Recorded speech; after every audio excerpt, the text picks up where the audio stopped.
یا ایھا الذین آمنوا، اے لوگو جو ایمان لائے ہو، استعینوا بالصبر والصلاۃ، مدد مانگو صبر اور نماز کے ساتھ، ان اللہ مع الصابرین، بے شک اللہ صبر کرنے والوں کے ساتھ ہے۔ پارے کی ابتدا میں تبدیلی قبلہ کا حکم ہے، پھر نعمت کے تمام کرنے کا، وَلِأُتِمَّ عَلَيْكُمْ نِعْمَتِي، اور پھر ذکر اور شکر کا حکم ہے۔ نعمت کے ملنے پر انسان کے لیے ذکر اور شکر ضروری ہے، اور ذکر اور شکر کے تقاضے پورے کرنے کے لیے صبر ضروری ہے اور اللہ کی مدد ضروری ہے۔ تو اس لیے کیا فرمایا کہ اے لوگو جو ایمان لائے ہو، صبر اور نماز کے ساتھ مدد حاصل کرو، یعنی جب تم اپنی ذمہ داری نبھانے لگو گے، اس نعمت کا اعلان کرو گے، اظہار کرو گے، اس کو عام کرو گے، تو لازماً راستے میں مشکلات آئیں گی، اور جب مشکلات آئیں گی تو پھر عموماً دو راستے ہوتے ہیں۔ نمبر ایک یہ کہ انسان اس مشکل کا مقابلہ کرے، اس کے مقابلے میں جم جائے، استقامت اختیار کرے، اور نمبر دو پیچھے پلٹ جائے، واپس پلٹ جائے۔ اب آپ دیکھیے کہ واپسی کا راستہ اگرچہ آسان ہے لیکن انجام بڑا خطرناک ہے۔ یعنی اگر انسان دین کا راستہ چھوڑتا ہے یا دین کو لوگوں تک پہنچانے کا یا امت وسط کی حیثیت میں اپنی ذمہ داری پوری کرنے کا جب کام انسان شروع کرتا ہے تو اس میں انسان کو مشکل تو ضرور ہوتی، بہت سی مخالفتیں سامنے آتی۔ اب عافیت کا گوشہ کیا ہے کہ وہ پیچھے پلٹ جائے، کام چھوڑ دے، لیکن اس کا انجام تو خطرناک ہے۔ اللہ آپ کو نعمت دے رہا ہے، ایک عہدہ دے رہا ہے، ایک مقام دے رہا ہے، ایک انعام دے رہا ہے، اور آپ اس کو پھینک کے جا رہے ہیں۔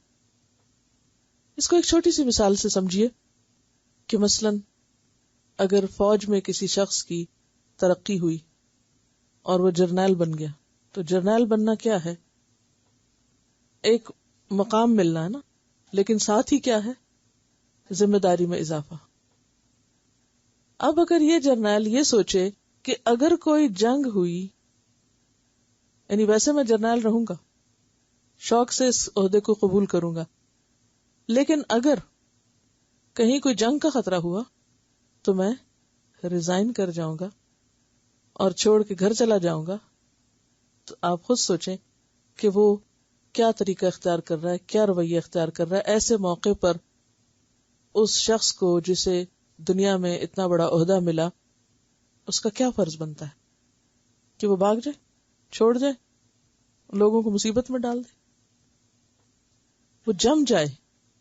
جم جانے میں دو مشکلات ہیں۔ ایک تو یہ ہے کہ جو وقتی تکلیف ہے سو ہے، اس میں اپنی جان بھی رسک پر ہے اور اس میں ناکامی بھی ہو سکتی ہے، اور انجام کے اعتبار سے مشکل بھی ہو سکتا ہے، رسکی کام ہے نا۔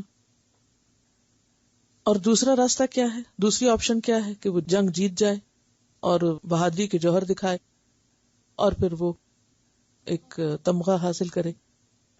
تو اب آپ دیکھیے کہ یہ دونوں چیزیں ہیں نا اس کے لیے، وہ ہے تو رسک پر، لیکن دونوں آپشنز میں سے ایک آپشن اس کے لیے لازم ہے۔ اب آپ دیکھیے کہ اسی طرح امت مسلمہ کے فرد کی حیثیت سے اگر اللہ تعالی ہمیں کوئی موقع دیتا ہے، کوئی چانس دیتا ہے کہ ہم اس کے دین کے پیغام کو لوگوں تک لے جائیں، تو اس میں دونوں چیزیں ہو سکتی۔ ایک ہے کامیابی کا راستہ کہ آپ سکسیسفل ہوں، جو آپ کرنے جا رہے ہیں اچیو کر لیں۔ دوسرا یہ کہ آپ وقتی طور پر کامیاب نہ ہو، نقصان اٹھائیں، حتیٰ کہ آپ کی جان بھی جائے، جیسا کہ اگلی آیت میں آ رہا ہے۔ اب یہ راستہ جو ہے کہ آپ کامیاب ہوں وقتی طور پر، اگر یہ نہ حاصل ہو اور اس کی بجائے دنیا میں بظاہر ناکامی ہو جائے، دوسرا راستہ آپ کو دیکھنا پڑے کہ دنیا میں آپ کو کچھ نہیں ملا اور آپ نے اپنی جان بھی کھو دی، تو بظاہر وہ ناکامی لگتا ہے، لیکن حقیقت میں وہ بھی ایک کامیابی کا راستہ ہے۔ تو بات یہ ہے کہ یہ دنیا اللہ نے امتحان کے لیے بنائی ہے، ہمیں امتحان کے لیے بھیجا ہے، آرام کے لیے، انعام کے لیے یہاں نہیں بھیجا۔ یعنی یہاں ہمیں اللہ نے آرام اور انعام کے لیے نہیں بھیجا۔ پہلے تو ہمیں یہ غلط فہمی اپنے اندر سے نکالنی پڑے گی۔ ہماری بہت بڑی مشکل کیا ہے کہ ہم اپنے بارے میں اور اس دنیا کے بارے میں درست نظریہ ہی نہیں رکھتے کہ ہم یہاں آئے کیوں ہیں۔ ہم سب نے کیا سوچ رکھا ہے کہ ہم یہاں کیوں آئے ہوئے ہیں دنیا میں؟ اگر سیر نہ بھی سمجھے تو بھی ذمہ داری کا احساس بہت کم ہے۔ وہ رہنے کے لیے آئے ہیں جتنا رہنا ہے، اب آ گئے ہیں تو رہ لیتے ہیں، رہ رہے ہیں، اور لوگ جو کر رہے ہیں ہم بھی وہی کر لیں۔ اب بس اپنی ذات کے لیے رہ رہے ہیں، جی رہے ہیں، اور کس چیز کی ہم سٹرگل کرتے ہیں، کس کے لیے سٹرائیو کرتے رہتے ہیں؟ دنیاوی سکسس کے لیے، دنیاوی کامیابی کے لیے، کہ ہمیں کچھ ملتا رہے، انعام ملتا رہے، یہاں ہمارا سٹیٹس بڑھتا رہے، یا مال بڑھتا رہے، یا کچھ بھی بڑھتا رہے۔ رہ رہے ہیں اس لیے کہ آگے اس دنیا میں، اس لیے رہنا ہے، رہ رہے ہیں۔ رہنے کا مقصد کیا ہے؟ کامیابیاں۔ کون سی؟ دنیا کی۔ لیکن وہ جو ذمہ داری ہے اور جو امتحان ہے اس کی طرف توجہ ہی نہیں ہے، وہ ہم سمجھتے نہیں۔ تو چونکہ اللہ نے دنیا رکھی امتحان کے لیے، اور جہاں امتحان ہے اس کے لیے پھر اللہ تعالی طرح طرح کی رکاوٹیں ڈالتا ہے۔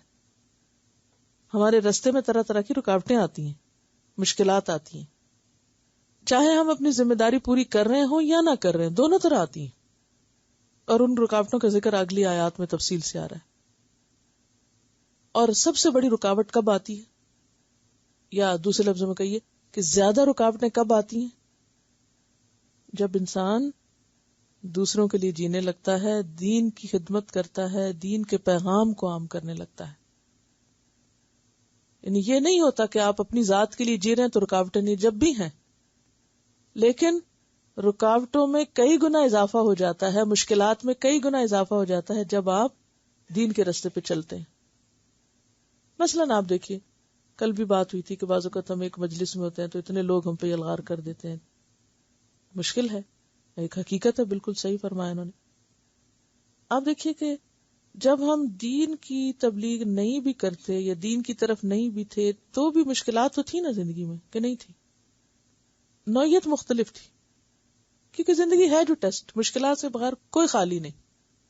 لیکن جو شخص بامقصد زندگی گزارتا ہے، اور خاص طور پر اس کی زندگی کا مقصد جب یہ بن جاتا ہے کہ وہ خیر کا پیغام دوسروں تک پہنچائے، تو لازماً مشکلات میں کئی گنا زیادہ اضافہ ہو جاتا ہے۔ اب جو ہی مشکل آئی تو ایک طریقہ کیا ہے کہ آپ فوراً اس کو چھوڑ دیں، اور جو بھی قریبی عزیز دوست رشتہ دار ہمارے پیارے ہیں وہ سب ہمیں کیا مشورہ دیتے ہیں؟ یہ کام چھوڑ دو، کیوں مشقت میں پڑتے ہو، اسے چھوڑو، خواہ آپ نے آپ کو مصیبت میں ڈالا ہوا ہے، طبیعت بھی خراب رہتی ہے تمہاری، اور اب اس بڑھاپے میں اور اس عمر میں، کسی کو کہتے ہیں اس جوانی میں اور کسی کو کہتے ہیں اس بڑھاپے میں۔ اب یہ ہے کہ انسان کے لیے اندرونی اور بیرونی دونوں طرح کی مشکلات ہوتی ہیں۔ اندرونی ہمارا نفس بھی تو رکاوٹ ڈالتا نا، سب سے پہلے ہم خود بھی نہیں جاتے ہوتے، پھر ہمارے بچے، شوہر، پھر ہمارے عزیز دوست رشتہ دار، پھر شیطان کے وسوسے، پھر social pressures, peer pressure, social pressure, یہ ساری چیزیں کیا ہیں؟ رکاوٹیں ہیں نا۔ اور خصوصاً جب آپ لوگوں کی اصلاح کا کام شروع کریں، کسی کو آپ روکیں کہ یہ کام نہ کرو، پھر آپ دیکھیں کہ فوراً کیا ہوگا۔ نصیحت اور تنقید انسانی نفس پر بہت بھاری ہے، نصیحت اور تنقید انسانی نفس پہ بہت بھاری، خواہ وہ آپ اپنے بچے کو کریں، خواہ وہ اپنے دوست کو کریں، خواہ وہ آپ کسی رشتہ دار کو کریں، کسی اجنبی کو کریں، یا اپنے شاگرد کو کریں، کسی کو بھی کریں گے تو وہ اس پر بہت بھاری ہوتی ہے۔ تو یہ کیا سویرے سویرے روز ڈانٹ شروع ہو جاتی ہے، وہ نصیحت کو ڈانٹ کا لفظ دے دیا جاتا ہے، پھر بہت ڈانٹتی ہیں، حالانکہ وہ نصیحت ہوتی ہے۔ تو وہ کس لیے نصیحت کا لفظ ڈانٹ بن گیا؟ نفس کو اچھا نہیں لگتا نا، ہم چاہتے ہیں کہ جیسے ہم چاہیں جییں، ہمیں کوئی کچھ نہ کہے، جو خرابیاں ہم میں رہیں ہمیں کوئی نقصان نہیں ان سے. تو اس میں پھر انسان کو بہت سی مخالفتوں کا سامنا کرنا پڑتا ہے. وہ محبت بری نظریں اجنبی ہونے لگتی ہیں، وہ جو آپ کے پیارے ہیں وہ آپ سے دور ہونے لگتے ہیں، کھینچنے لگتے ہیں، پیچھے پیچھے باتیں بنانے لگتے ہیں، بعض کو سامنے بھی نہیں چوکتے، اور حتیٰ کہ یہ نوبت بھی آ جاتی ہے کہ پھر وہ میدان جنگ میں آمنے سامنے آ جاتے ہیں، جیسے جنگ بدر میں ہوا، اور اپنے ہی ایک دوسرے کی جان لینے لگتے ہیں. یعنی اس چیز کی جو ایکسٹریم کا لیول ہے وہ ہم اس کشمکش میں دیکھتے ہیں جو نبی صلی اللہ علیہ وسلم اور اہل مکہ کے درمیان تھی. لا الہ الا اللہ کا پیغام دینے پر، لوگوں کو اللہ کی طرف بلانے پر کتنی شدید مشکلات آئیں. تھوڑا سا میں آگے ذکر بھی کروں گی. تو اس لیے یہاں پر یہ آیت آئی کہ اے اہل ایمان، نعمت تو تمہیں مل گئی، شکر تو تمہیں کرنا ہے، لیکن جب عملی شکر کرو گے، ذمہ داری نبھانے لگو گے تو مشکلات آئیں گی. مشکلات میں میدان چھوڑ کے بھاگنا نہیں ہے. کیا کرنا ہے؟ اللہ سے مدد مانگنی ہے، صبر اور نماز کے ساتھ. یہاں پھر صبر کیا ہوگا؟ یہاں صبر استقامت کے معنی میں ہوگا کہ انسان جمع رہے، کہ یا اللہ تو مجھے جمع کے رکھ، اور کسی قسم کا شکوہ نہ کرے، اور کوئی ایسی باتیں زبان سے نہ نکالے، اپنے جذبات پہ قابو رکھے. جب لوگ آپ کو برا بھلا کہنے لگے تو پلٹ کے آپ انہیں برا بھلا نہ کہنے لگے. جب لوگ آپ کو نقصان دیں تو پلٹ کے آپ کو نقصان نہیں انہیں دینا. آپ کو ان کے برے رویے کے مقابلے میں ایک عمدہ نمونہ پیش کرنا ہے، تبھی آپ میسج کنوے کر سکتے ہیں نا. ورنہ اگر آپ کسی کو کوئی بات بتانے لگے، وہ پلٹ کے آپ پہ کوئی جواب دیتا اور آپ اس سے بڑا جواب اس کو، تو لڑائی وہاں شروع ہو جائے، تو پھر تو سارا موقع گیا. تو اب آپ کے پاس جواب ہوتے ہیں، آپ کے پاس دلیل ہوتی ہے، لیکن آپ اس کو خاموش ہو جاتے ہیں. باوجود اس کے کہ آپ کو جواب آتا ہوتا ہے، آپ کیوں چپ ہوتے ہیں؟ یہ چپ کرنا کیا ہوتا ہے اس وقت؟ یہی صبر ہوتا ہے کہ میں جانتی ہوں کہ میں تمہیں کیسا منہ توڑ جواب دوں، لیکن اس وقت وَلِرَبِّكَ فَاصْبِرْ، اپنے رب کی خاطر صبر کروں گی. زبان سے کوئی ایسے لفظ نہیں نکالنے. تو یہ صبر ہے یہاں پر. اور والصلاۃ، نماز. نبی صلی اللہ علیہ وسلم کا طریقہ کیا تھا؟ جب کوئی مشکل پیش آتی، نماز کی طرف دوڑتے، لپکتے، جیسے جا کے کوئی اللہ سے لپٹ جاتا نا کہ یا اللہ بس سارے ہی الگ ہو گئے، سارے اجنبی ہو گئے، اب تو نہ میرا ساتھ چھوڑ، تیری مدد چاہیے. انسان گھٹتا ہے، سسکتا ہے، روتا ہے، پریشان ہوتا ہے، لیکن اپنے رب کو نہیں چھوڑتا. اللہ تعالیٰ تسلی کیا دیتے ہیں؟ ان اللہ مع الصابرین، اللہ صبر کرنے والوں کے ساتھ ہے، وہ ان کی مدد ضرور کرے گا. ساتھ کا کیا مطلب ہے؟ یعنی وہ ضرور مدد کرے گا. اگر ابھی تم مشکل میں ہو تو یہ مشکل ایک وقت آسان بھی ہوگی. اب اس سے ہمیں پتہ کیا چلتا ہے کہ کامیابی کے لیے، اس راستے کی کامیابی کے لیے 2 ہتھیار لازم ہیں، ایک طرف صبر اور ایک طرف نماز. یعنی استقامت اور نیگیٹو ری ایکشن سے خود کو بچانا، اپنے جذبات پہ قابو رکھنا. حتیٰ کہ اگر ایسا موقع آ جائے اس کشمکش میں کہ انسان کو جان بھی دینی پڑے تو اس سے بھی نہ چوکے. یعنی اور تو کیا، جان بچانے کے لیے بھی تم یہ راستہ نہیں چھوڑو. جان بھی دینی پڑے تو دو. اگر جان بھی دے دی تم نے تو بھی سمجھو کہ حق ادا نہ ہوا. کیوں؟ جان دی ہوئی اسی کی تھی. حق تو یہ کہ حق ادا نہ ہوا. اور جو اللہ کے راستے میں جان دے دے، اللہ تعالیٰ اس کو اتنا بڑا مقام دیتے ہیں کہ فرمایا وَلَا تَقُولُوا لِمَنْ يُقْتَلُ فِي سَبِيلِ اللَّهِ أَمْوَاتٌ، جو اللہ کی راہ میں مارے جائیں تم ان کو مردہ نہ کہو. اس کا یہ مطلب نہیں کہ وہ مرے نہیں، مارے تو ہیں. لِمَنْ يُقْتَلُ، مارے تو گئے ہیں، مر گئے ہیں، لیکن ان پر مردہ کا لفظ نہیں بولا جائے گا، کیونکہ موت کا لفظ جو ہے وہ ایک مایوس کرنے والا لفظ ہے، ایک تکلیف دہ لفظ ہے. تو یہ ان کی عزت اور اکرام کے لیے اور ان کے مقام کو بلند کرنے کے لیے کہا جا رہا ہے. ایسے لوگ مر کے ختم نہیں ہوتے، ذلیل و رسوا نہیں ہوتے، بلکہ بہت بڑا مقام پا جاتے ہیں. بل احیاء، وہ تو زندہ ہیں. اور یہاں زندگی سے مراد دنیا کی زندگی نہیں ہے. کون سی زندگی ہے؟ برزخ کی زندگی. بعض لوگوں نے اس کا معنی غلط سمجھا. وہ سمجھتے ہیں کہ یہ ایسے ہی زندہ ہے جیسے کوئی دنیا میں زندہ ہوتا ہے، اور پھر وہ ان سے جا کے مدد مانگنا شروع کر دیتے ہیں اور ان کے ذریعے اللہ تعالیٰ سے کمیونیکیشن کرتے ہیں. وہ کہتے ہیں کہ آپ ہماری سن لیں اور پھر آگے اللہ تعالیٰ کو سنا دیں جا کے.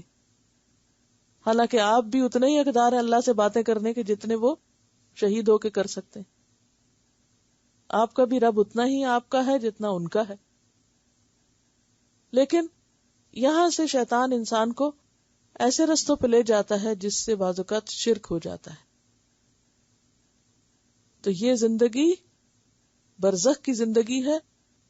اور برزخ کی زندگی کیسی زندگی ہے؟ فرمایا وَلَٰكِن لَا تَشْعُرُونَ، لیکن تمہیں شعور نہیں کہ وہ کس طرح کس حال میں کیسے زندہ ہے.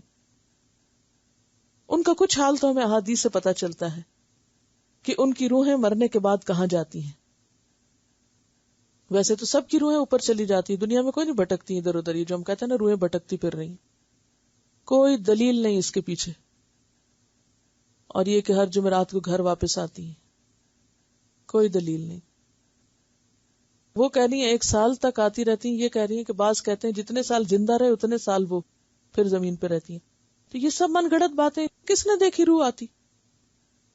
سب روحیں ایک خاص مقام پہ چلی جاتی ہیں. نیک روحیں ایک جگہ ہیں اور بری روحیں ایک جگہ ہیں. اور شہداء کی روحیں جنت میں ہیں.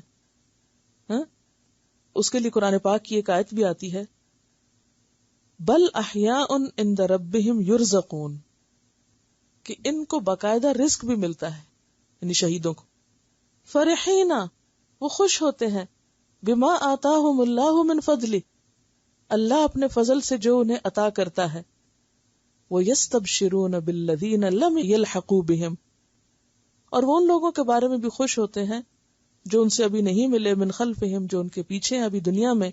اللہ خوف علیہم ولا هم يحزنون، کہ انہیں ڈرنا نہیں چاہیے اور نہ انہیں غمگین ہونا چاہیے، کیونکہ اگر وہ بھی اسی رستے پہ چلے تو وہ بھی ہمارے سے آ ملیں گے، یہیں پہنچیں گے. یستبشرون بنعمت من اللہ، شہیدوں کی روحیں تو جنت میں اللہ کی نعمت پا کے خوش ہوتی ہیں. وفضل، اور اللہ کے فضل سے.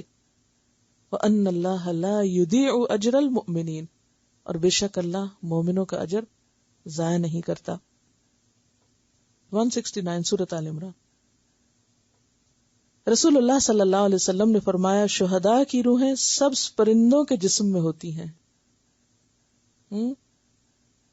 ان کے لیے عرش کے ساتھ کچھ قندیلیں لٹکی ہوئی ہیں. قندیل کس کو کہتے ہیں؟ شینڈلیئر جیسے ہوتا نا.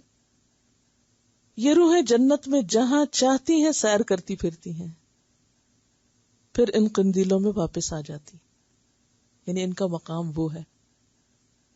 اور اسی طرح جو نیک لوگوں کی روح ایک جگہ جمع ہوتی ہے نا، تو جب ایک کے بعد ایک فوت ہوتا ہے تو وہ ایک دوسرے سے حال پوچھتے ہیں. پھر جو بعد میں آتے ہیں، اچھا وہ فلاں کہاں ہے، فلاں کہاں ہے، وہ کہتے ہیں وہ تو نہیں آیا یہاں. اچھا، پھر وہ اداس ہوتے ہیں، اچھا وہ فلاں ادھر چلا گیا. تو موت جو ہے وہ زندگی کے خاتمے کا نام صرف اس سینس میں کہ انسان یہاں دنیا میں نہیں رہتا، ورنہ مرنے کے بعد بھی کوئی مرتا نہیں ہے حقیقت میں. ٹھیک ہے، وہ ایک دوسری جگہ چلے جاتے ہیں، ان کو ایک دوسری زندگی مل جاتی. یعنی موت ایک فیز ہے. زندہ تھے، پھر کیا ہوا، اس مرحلے سے گزرے موت کے، پھر ایک اور زندگی مل گئی ان کو. کنتم امواتا فاحیاکم. اسی لیے بعض لوگ یہ احیاکم سے مراد برزخ کی زندگی لیتے ہیں. ٹھیک ہے، انتقال کا لفظ بھی اسی لیے استعمال ہوتا ہے، یعنی منتقل ہو گئے، مائگریٹ کر گئے یہاں سے وہاں. تو شہداء کی روحیں جو ہیں وہ جنت میں ہوتی ہیں. یہ صحیح مسلم کی روایت ہے. اب یہ آیت کتنی خوبصورت آیت ہے نا. ہر انسان کو مرنے سے ڈر لگتا ہے، لیکن جب انسان اللہ کے راستے میں نکلتا ہے اس نیت کے ساتھ کہ میں اپنی یہ ذمہ داری پوری کروں، اور وہ دین کو سیکھتا ہے اور سکھاتا ہے، تو خواہ وہ بستر پر بھی مرے اسے شہادت کی موت نصیب ہوتی. کیونکہ طالب علم جو ہے وہ جب اللہ کے راستے میں نکلتا ہے تو وہ فی سبیل اللہ ہوتا ہے، یعنی اللہ کی راہ میں ہوتا ہے یہاں تک کہ واپس لوٹ آئے. اور اسی لیے وہ حدیث میں آتا نا، وَمَنْ سَلَكَ طَرِيقًا يَلْتَمِسُ فِيهِ عِلْمًا سَهَّلَ اللَّهُ لَهُ بِهِ طَرِيقًا إِلَى الْجَنَّةِ. یہ صحیح مسلم کی روایت ہے. یہ احادیث رب زدنی علما کتاب میں لکھی ہوئی ہیں، اور یہ کتاب ویب سائٹ پر بھی موجود ہے اگر احادیث وہاں سے دوبارہ دیکھ کر لکھنی ہو، ریفرنس اپنا کمپلیٹ کرنا ہو.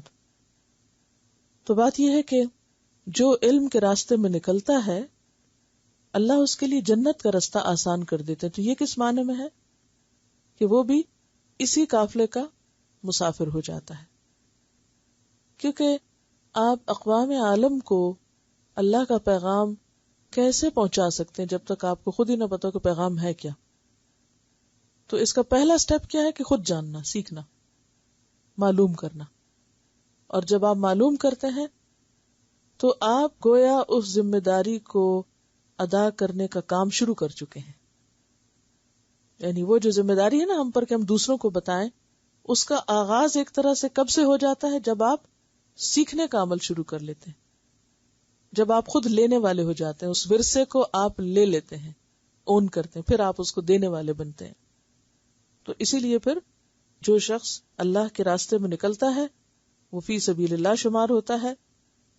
اگر اس کی اس راستے میں موت آ جائے تو پھر وہ شہید شمار ہوتا ہے، خواہ وہ بستر پر ہی کیوں نہ مر جائے. کیونکہ علم جو ہے وہ دنیا کی زندگی میں انسان کو زندہ کرتا ہے، تو مرنے کے بعد بھی ایسا شخص، اور ویسے بھی آپ دیکھیں جو علماء ہوتے ہیں مرنے کے بعد بھی مرتے نہیں ہیں. کیوں؟ دنیا میں بھی ان کا نام زندہ رہتا ہے. اب آپ دیکھیں امام بخاری ہیں اور بڑے بڑے امام مسلم ہیں، اور اسی طرح بہت سارے علم والے لوگ ایسے ہیں کہ ان کے نام زندہ ہیں، ان کا علم بھی زندہ ہے. امت وسط کا جو ذمہ داری ہے وہ بھی دراصل کون سی ذمہ داری ہے؟ انبیاء والی ذمہ داری ہے. کذالک جعلناکم امۃ وسطا لتکونوا شہداء علی الناس، تاکہ تم لوگوں پر گواہ بنو، یعنی حق کی گواہی دو. اور اگر وہ نہ مانے تو پھر قیامت کے دن جب پوچھا جائے گا کہ تم نے پیغام پہنچایا کہ نہیں، تو پھر ان کے خلاف گواہی جائے گی. یعنی دنیا میں ان کے سامنے حق کو واضح کرنا ہے، اور قیامت کے دن پھر ان کے جو نہ ماننے والے ہوں ان کے خلاف گواہی دینی، کیونکہ قیامت کے دن بھی پوچھا جائے گا نا، حساب ہوگا اس کا. ایک بات میں سوچتی ہوں، جب کبھی میں ان آیتوں کو پڑھتی ہوں تو میں اس لحاظ سے بہت ڈسٹرب ہوتی ہوں کہ یہ اتنا بڑا کام ہے، لیکن ہماری مائیں، ہمارے خاندان، ہمارے اسکول، ہمارے مدرسے کوئی بھی نہیں بتاتے یہ ذمہ داری. کیوں نہیں پتا؟ یعنی جب بھی میں یہ چیزیں پڑھتی ہوں تو میں سوچتی ہوں کہ یہ کرنے کے کاموں میں سے ایک کام ہے، اور اس وقت تک باقی کام قبول نہیں جب تک کہ اس ذمہ داری کو ادا کرنے کی فکر نہ ہو. کیونکہ امت مسلمہ کا تو وجود کا مقصد یہ ہے لِتَكُونُوا شُهَدَاءَ عَلَى النَّاسِ. تو وہ اگر اپنے وجود کا مقصد ہی نہیں پورا کر رہی تو پھر وہ کیا کر رہی ہے؟ لیکن اس بات کا چرچا ہی کوئی نہیں. ایک ہوتا ہے نا چرچا ہوتا ہے، وہ یہ کرنا ہے، کام کرنا ہے، کرنا ہے. جیسے مائیں بچپن سے پڑھنا ہے، پڑھنا ہے، پڑھنا ہے، یہ ڈگری لینی ہے، لینی ہے، لینی ہے. سویر شام اٹھتے بیٹھتے تم نہیں پڑھو گے یہ ہو جائے گا، وہ ہو جائے. کتنا ڈراتے ہیں ہم بچوں کو.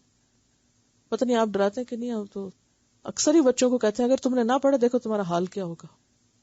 یعنی ان کو کتنا سمجھاتے ہیں، ان کو ان کی عاقبت سے خبردار کرتے رہتے ہیں. پھر تم کس طرح جیو گے، کہاں سے کماؤ گے، کہاں کھاؤ گے، کیا کرو گے، تمہارا بنے گا کیا. عام طور پہ ہم یہی لفظ بولتے ہیں نا، تم جو پڑھتے نہیں تو تمہارا بنے گا کیا، تمہارا گزارا کیسے ہوگا، تم جیو گے کیسے، تمہاری زندگی کیسے گزرے گی. یہ لفظ بولتے ہیں نا. لیکن کبھی ہم نے آخرت کے لیے کسی کے لیے یہ لفظ نہیں بولے کہ اگر ذمہ داری نہیں ادا کی تمہارا بنے گا کیا. یہ تو امت کا کام ہے، صرف علماء کا کام نہیں ہے، یہ تو ہر ایک کی ذمہ داری ہے. احساس نہیں ہے نا، اس ذمہ داری کا احساس ہی نہیں ہے بالکل. یعنی مسلمان گھرانوں سے ہی یہ شعور اٹھ گیا ہے. وہ جیسے آپ نے پہلے پارے میں پڑھا نا کہ وہ ایک صحابی نے کہا کہ یا رسول اللہ صلی اللہ علیہ وسلم یہ بھلا کیسے ہوگا جبکہ ہم اپنے بچوں کو، عورتوں کو قرآن پڑھا رہے ہیں اور پھر وہ آگے پڑھائیں گے، اور پھر تو یہ کیسے ہوگا کہ لوگ قرآن کو یاد نہ رکھیں اور اس سے غافل ہو جائیں. اب تو ناظرہ بھی نہیں پڑھتے، وہ کہتے ہیں ضروری ہے، سمجھ ہی نہیں آتا ناظرہ پڑھنے کی کیا ضرورت ہے. اب تو یہ ایسی باتیں کی جاتی ہیں. بہرحال تو فرمایا وَلَا تَقُولُوا لِمَن يُقْتَلُ فِي سَبِيلِ اللَّهِ أَمْوَاتٌ بَلْ أَحْيَاءٌ وَلَٰكِن لَّا تَشْعُرُونَ. کتنا بڑا مقام اور عزت اور کتنا بڑا آنر بخشا گیا کہ تم ایسے لوگوں کو مردہ نہ بولو، میت نہ کہو، وہ تو زندہ ہیں، اپنے رب کے پاس رزق پا رہے ہیں. ہاں یہ الگ بات ہے کہ تمہیں شعور نہیں. اس سے کیا پتا چلتا ہے کہ تمہیں شعور نہیں؟ تمہیں نہیں پتا چل سکتا کہ وہ کیا ہے. یعنی تم امیجن ہی نہیں کر سکتے کہ وہ زندگی کیا زندگی ہے. یعنی برزخ کی زندگی جب تک کسی نے ایکسپیرینس نہیں کیا، کوئی نہیں جانتا کہ وہ کیا چیز ہے.